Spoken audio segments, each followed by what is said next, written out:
Bonjour à tous et bienvenue sur le podcast La Voix de l'IA, épisode 7. Salut Thomas. Salut Mélissa. Cette fois-ci, on va s'intéresser à l'énergie dépensée par une requête ChatGPT et même tout LLM confondu finalement.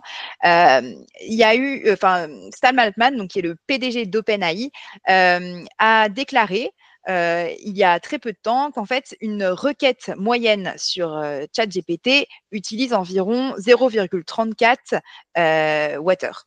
Voilà, en termes d'énergie.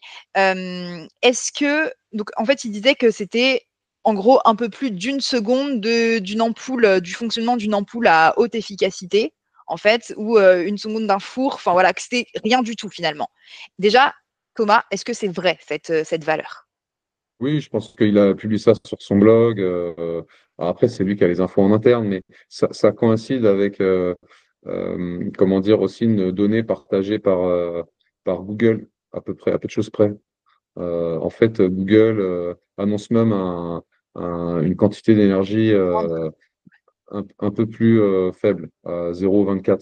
Donc là, tu vois, Ok, on se mais du disait. coup, pourquoi de base on se disait, parce qu'en fait, régulièrement, avant toutes ces annonces, etc., on se disait que c'était plutôt aux alentours de 3 Wh la demande. Pourquoi on surestimait comme ça Non, je ne sais pas d'où ça vient ce chiffre, mais par exemple, parce que Google Gemini, eux, c'est comment dire, c'est un concurrent d'OpenAI. Mm, Eux, dernièrement, ils annoncent que ça consomme aujourd'hui 0,24 mm, Wh, d'accord? Donc c'est à peu mm. près 9 secondes de télé.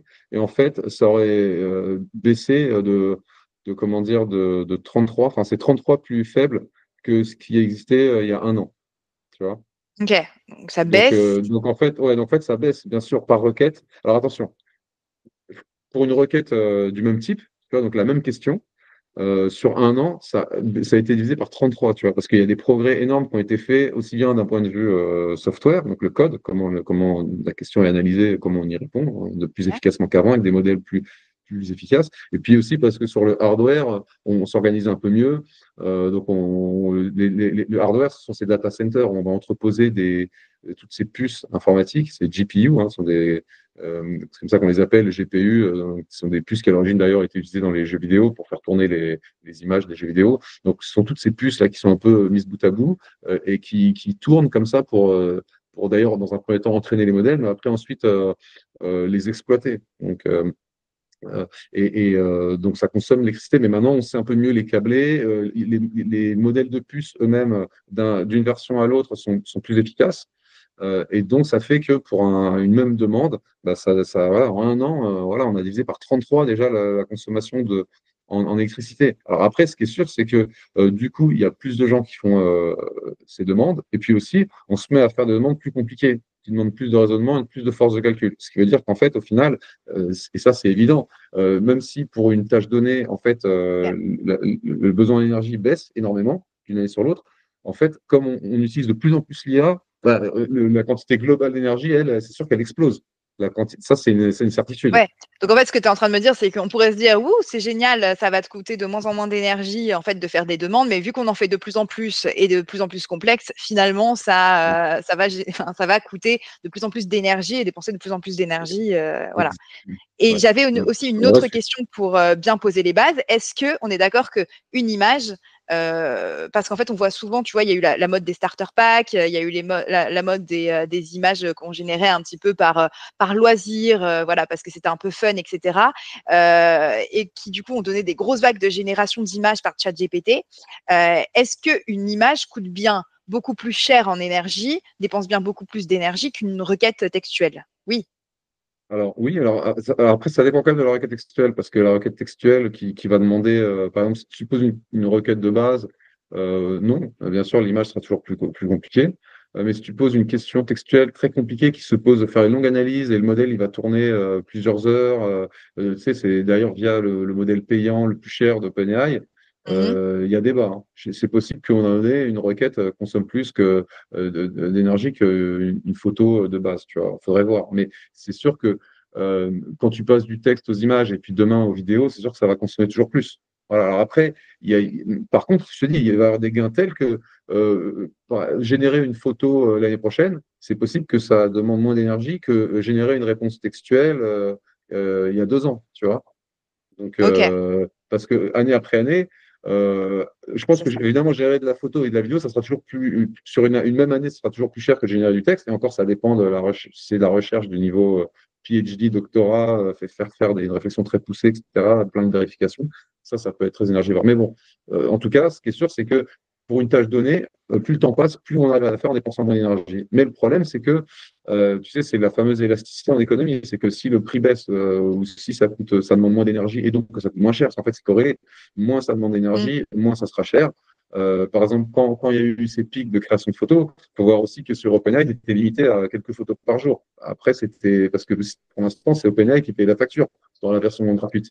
Faut être clair. Ouais. Donc OpenAI, bon, ils ont levé beaucoup d'argent, mais ils peuvent pas non plus tu vois, nous laisser faire tout ce qu'on veut. Donc, et tant mieux, parce qu'effectivement, il y avait quelque part, c'était consommation d'énergie pour des futilités. Donc, faut se dire, enfin bon, c'est du divertissement, hein, comme quand on prend l'avion pour aller au bout du monde, et l'empreinte carbone, elle est catastrophique. On le fait pour du divertissement. Donc, si tu veux, d'une certaine manière, il faut se détendre sur l'usage de.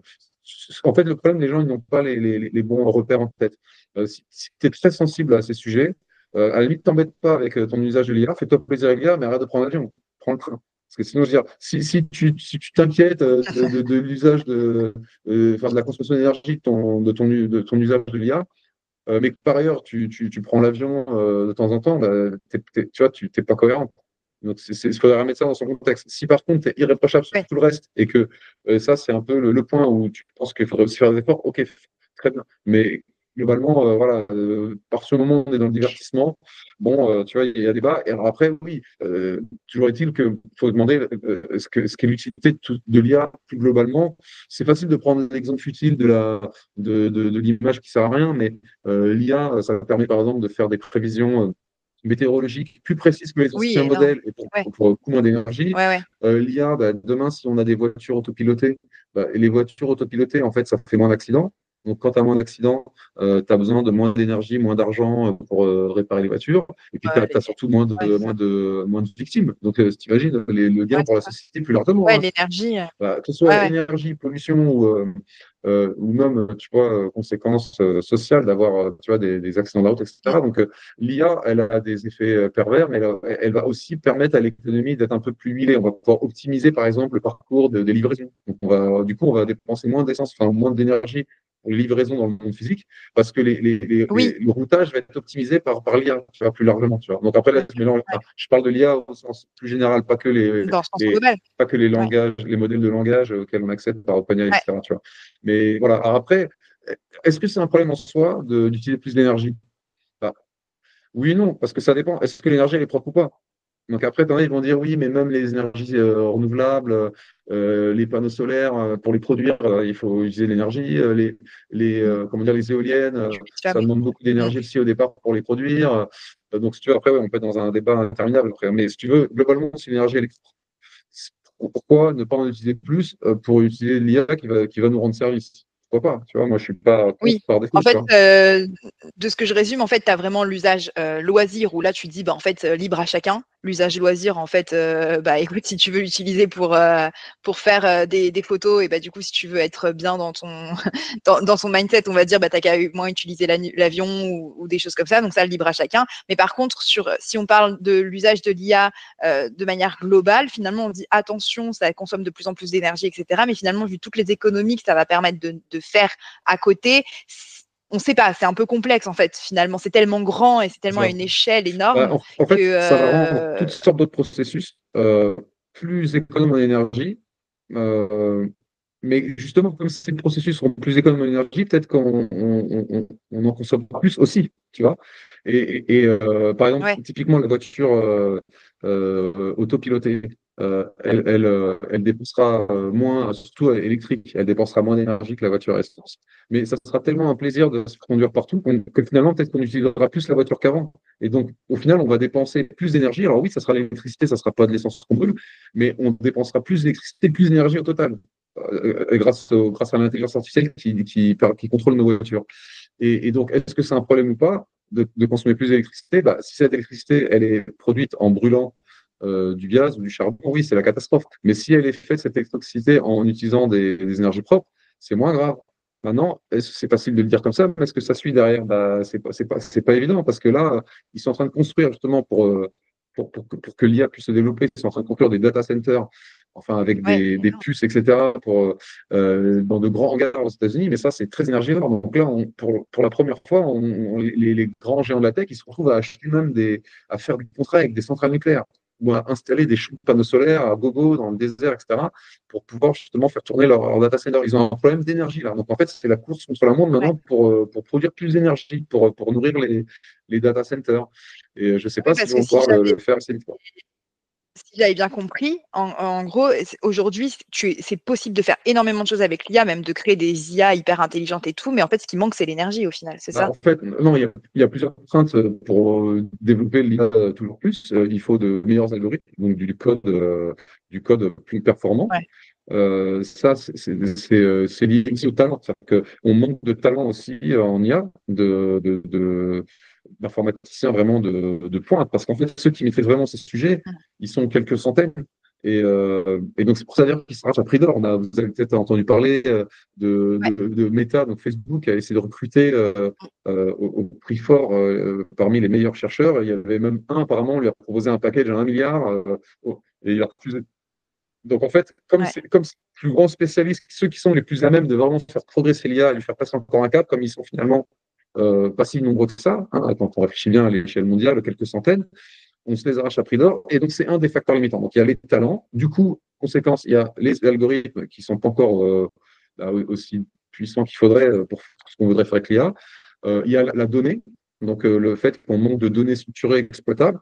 Alors en fait, ça c'est peut-être qu'on peut s'en sortir parce que les données écrites, on est en train de finir d'en faire le tour parce qu'on a exploité tout ce que les êtres humains avaient écrit à ce jour. Ok. Mais qu'est-ce qu'on pourrait ajouter comme données? Bah, déjà, t'imagines digérer tout YouTube. Là, tu as des données vidéo. Donc, ça peut nourrir des modèles qui pourraient essayer de comprendre comment le monde fonctionne. Parce que c'est bien de comprendre le monde à travers les écrits, mais c'est encore mieux de comprendre à travers Ouais. la vie réelle. Et qu'est-ce que c'est qu'un bon intermédiaire avant d'aller même filmer le monde réel? Bah, c'est ce qu'il y a sur YouTube.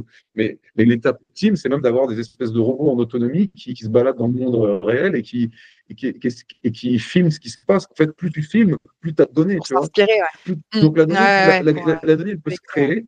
Et maintenant, elle peut aller chercher, elle peut aller chercher de la donnée fraîche qui ne sera pas forcément écrite, mais qui sera dans le monde réel. Et puis la donnée, elle peut aussi être générée par l'IA elle-même. C'est-à-dire que maintenant, on a des modèles qui génèrent des données pour s'aider à entraîner le modèle d'après. C'est complètement dingue. D'ailleurs, il y en a même, alors, il y a un débat sur ce sujet. Il y en a qui disent, ouais, mais du coup, à chaque fois, il y a comme une perte en sens dans les données. Et du coup, en fait, ça veut dire qu'au bout d'un moment, l'IA va se noyer elle-même dans sa médiocrité parce qu'à force de diluer les contenus et de créer ce Ouais, contenu exact. en le diluant un peu à chaque fois, enfin Ouais. en perdant un peu peut-être potentiellement en qualité ou en originalité à chaque fois, bah, on va en revenir à des choses qui ne seront pas suffisantes pour passer un cap. Mais il y en a d'autres qui disent non, au contraire, on peut générer des données de qualité. Et le problème jusqu'à maintenant, quand on a entraîné les IA, c'est qu'il y avait beaucoup de données parmi la base écrite existante de tout ce que l'humanité a pu pondre.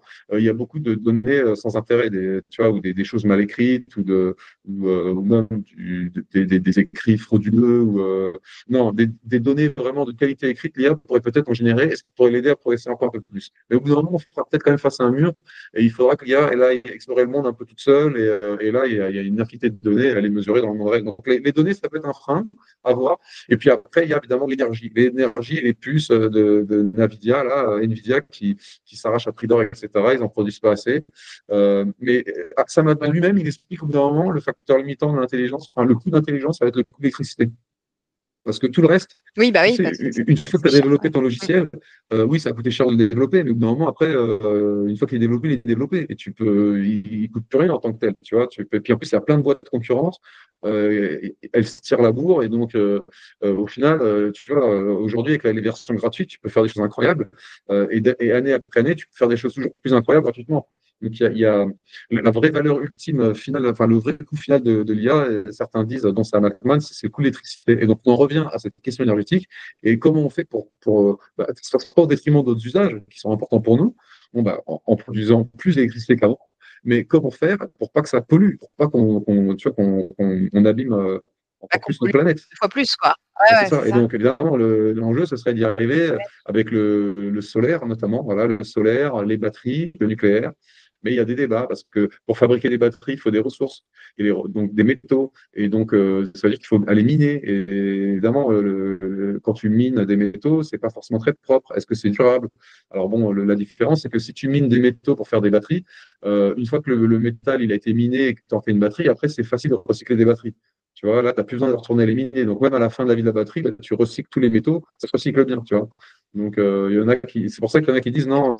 Et puis, les panneaux solaires, ça se fait avec Et du silicone, du sable, en fait. mais Tu vois, donc c'est pas. les panneaux solaires, ça produirait, tu vois, enfin, parce que si mes connaissances sont bonnes, tu vas avoir tout ce qui va être nucléaire, qui est beaucoup plus puissant que des panneaux solaires ou que des éoliennes, donc qui génèrent beaucoup plus d'électricité. Donc, tu penses vraiment que l'éolienne, les panneaux solaires, etc., vont générer assez d'énergie pour Oui, parce nourrir qu'en tout fait, ça? voilà, c'est une bonne question, mais si tu veux, euh, pour le solaire, c'est une question de surface. Et en réalité, on a énormément de surface disponible dans le monde, surtout que si tu veux, les panneaux solaires, ils n'ont pas besoin Ouais. d'être dans les endroits les plus chers. Ça peut être dans les endroits justement où il fait chaud et où le coût de l'immobilier, enfin les terrains ne coûtent pas cher, tu vois, Mm. dans les zones Ok. Ouais. semi-désertiques. Parce que bon, quand tu es vraiment dans le désert, il fait trop chaud, ça peut être contre-productif. Puis après, tu as beaucoup de poussière aussi. Mais dans les zones, tu as beaucoup de zones, par exemple, aux États-Unis ou même en Espagne, c'est à perte de vue, tu as la place, en fait, physiquement, en termes de mètres carrés, tu as assez de place pour mettre assez de panneaux solaires pour pouvoir produire énormément d'électricité, bien plus que ce qu'on peut Mais que utiliser. deviendront les paysages, quoi? Oui, mais bah, les paysages, tu veux, évidemment, mais les paysages pourraient changer, mais localement. On va pas. Alors, s'il il y a des jusqu'au-boutistes qui t'expliquent qu'en fait, on va avoir de tels besoins en IA, l'IA va tellement nous rendre service et on voudra tellement la pousser que c'est vrai qu'on risque de se retrouver à tapisser une bonne partie de la Terre avec des panneaux solaires, ce qui serait un problème parce que les panneaux solaires sont plus foncés que, en général, ce qu'il y avait avant. Et donc, quand c'est plus foncé, Ouais. la pisser, ça chauffe plus, ça retient plus la chaleur. Et donc, en fait, la Terre, en fait, il Oui. y a un espèce d'équilibre sur Terre parce qu'une partie de la chaleur qui arrive du Soleil, elle rebondit, elle repart dans l'espace. Mais si en fait, elle rebondit pas aussi bien qu'avant, mais elle est Ouais. absorbée parce que les panneaux solaires, ils sont noirs, ils sont foncés et que du coup, on se retrouve dans une zone qui retient beaucoup plus la chaleur. En fait, c'est très compliqué de savoir ce qui va se passer d'un point de vue climatique derrière ça. Si vraiment tu te mets à tapisser, mais tout le Sahara avec des panneaux solaires, tu vois. Donc, on n'est évidemment pas là. Mais moi, ce que je dis, c'est qu'à moyen, à court et moyen, et même à horizon 30 ans, il y a largement d'espace pour mettre assez de panneaux solaires sans dénaturer les paysages forcément, mais c'est juste que oui, il y aura des endroits, il y en aura beaucoup, mais t'inquiète pas qu'il y aura l'essentiel du reste, ça restera intouché. Et donc, avec toute cette surface, on a de quoi produire assez d'électricité pour faire tourner. Alors, l'inconvénient quand même, c'est qu'il y a de l'intermittence, donc il faut que ce soit couplé à des batteries, mais le prix des batteries est en train de chuter lui aussi, comme les panneaux solaires qui sont faits en fait avec du sable essentiellement, tu vois, donc c'est pas ça, le coût continue de chuter. Et donc, pour répondre à ta question sur le nucléaire, oui, l'avantage du nucléaire, c'est que tu as besoin de moins de place au sol, mais c'est beaucoup plus long de construire des centrales nucléaires et c'est l'électricité qui est beaucoup plus chère. Donc en fait, au départ, c'est pas grave parce que si tu veux, les coûts liés à l'IA pour l'instant, c'est pas que l'électricité et donc c'est pas grave si l'électricité est chère parce que il y a d'autres coûts qui sont encore plus grands et donc c'est pas grave. Mais à un moment donné, l'électricité, ça sera le premier poste et donc on sera très sensible au prix de l'électricité. Et comme l'électricité nucléaire est plus chère que l'électricité solaire plus batterie, en fait, ça va être game over pour l'électricité nucléaire, ou à terme, pour toutes sortes d'usages, pas que l'intelligence artificielle, en fait. Tu vois. En termes de production Ok, d'électricité, donc ce voilà. sera la fin du nucléaire, Ouais, plus ou mais moins. après, le nucléaire, après, c'est encore un autre débat. Mais le nucléaire, si tu veux, c'est bien géré, que tu enterres les déchets profondément, bien comme il faut. Il y a très, très peu. Quand tu vois la quantité d'énergie qui est produite et la quantité de déchets qui est générée, que tu peux stocker, maintenant on sait comment faire, on a le savoir-faire. En fait, si tu veux, voilà, les spécialistes comme Jean Covici et tout, ils t'expliquent qu'il y a aucun sujet en fait aujourd'hui avec le nucléaire moderne. Le seul souci du nucléaire moderne, c'est qu'il reste cher. Voilà, il reste cher. Et en fait, il ne fera pas le poids face au solaire plus batterie. Tu vois, Donc ce sera le coût de l'énergie, quoi, le voilà. nerf de la guerre Mais, depuis toujours. tout ça pour dire Les qu'il y a de la tarifs. réserve. Il y a de la réserve pour produire plus d'énergie. Voilà. C'est juste que dans la transition, ce qui est un peu dommage, c'est de se retrouver voilà, à avoir des data centers qui tournent au gaz. Par exemple, Elon Musk, il nous fait tout un cinéma tu vois, avec Tesla, sur le changement climatique, etc. Il faut passer à l'électrique. Mais comme avec son Grok AI, là, il construit des data centers plus vite que tout le monde, qu'est-ce qu'il fait? Eh ben, l'énergie, il fait tourner des centrales au gaz, en fait, tu vois. Donc, il fait Ah, tourner bien sûr. il brûle du gaz et donc ça pollue. Donc, ça, c'est de la pollution en plus qu'on n'aurait pas imaginé il y a quelques années parce qu'on n'est pas encore arrivé au cap où on peut produire et déployer du solaire assez vite. Et donc, malheureusement, c'est vrai que pendant cette transition, il y a des raisons d'être inquiet. Donc, peut-être qu'il faudrait quand même freiner cet essor parce que ça se fait au prix d'une pollution accrue avant qu'on passe vraiment à un mode complètement renouvelable. C'est un peu l'inquiétude quand même.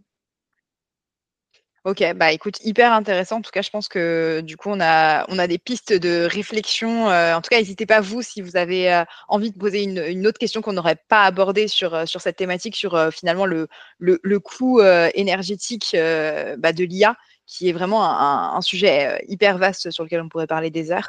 Mais en tout cas, merci Thomas, ça nous permet d'y voir en tout cas un peu plus clair par rapport à ce coût de l'énergie et puis à cette Oui, nouvelle donnée merci Mélissa pour l'échange. par Sam Altman. Merci beaucoup.